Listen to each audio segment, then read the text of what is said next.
예, 요즘 많은 사람들이 듣는 질문입니다. 또 묻는 의문이기도 하고요. 새마을금고에 돈을 넣으신 분들은 그냥 둬도 될지 또는 찾아야 될지 궁금하실 텐데 정아람 기자와 짚어보겠습니다. 정 기자, 일단 정부가 오늘 예금자들의 불안을 달래기 위해서 긴급 브리핑을 했습니다. 그런데 혹시 내가 돈을 맡긴 금고가 부실해지면 내 돈 못 찾는 거 아니냐 이런 불안감들이 있거든요. 이 돈은 어떻게 되는 건가요? 네, 지역금고가 어떤 상황에 처하더라도 새마을금고법에 따르면 5천만 원까지 원금과 정부가 산정한 소정의 이자를 보장받을 수 있습니다. 문제는 예금액이 5천만 원을 넘어서는 경우인데요. 이럴 때는 지역금고가 파산을 하면 예금을 다 받지 못할 수도 있습니다. 하지만 정부는 파산을 시키지 않고 다른 지역금고에 합병을 시키기로 했습니다.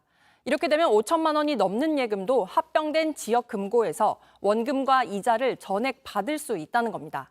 금리나 만기 모두 기존과 조건이 같습니다. 합병이 진행되는 중에도 계좌가 열려 있기 때문에 혹시나 불안하다면 자유롭게 돈을 뺄 수 있다는 게 정부의 설명입니다.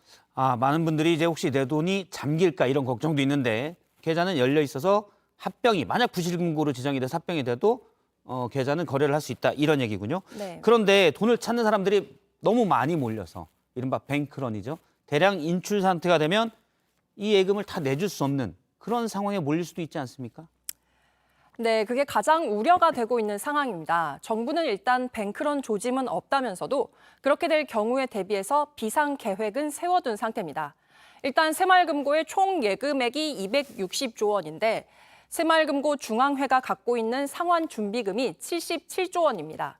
총 예금액의 30% 규모인데요. 이 정도까지는 돈이 빠져나가도 예금을 다 내주면서 버틸 수 있습니다. 만약에 상환 준비금을 다 쓴다면 새마을금고가 자산을 팔거나 다른 곳에서 대출을 받아서 추가로 자금을 마련한다는 계획입니다. 근데 이렇게 했는데도 돈이 부족하다면 정부가 공적 자금을 투입한다는 방침입니다. 공적 자금까지 투입하겠다.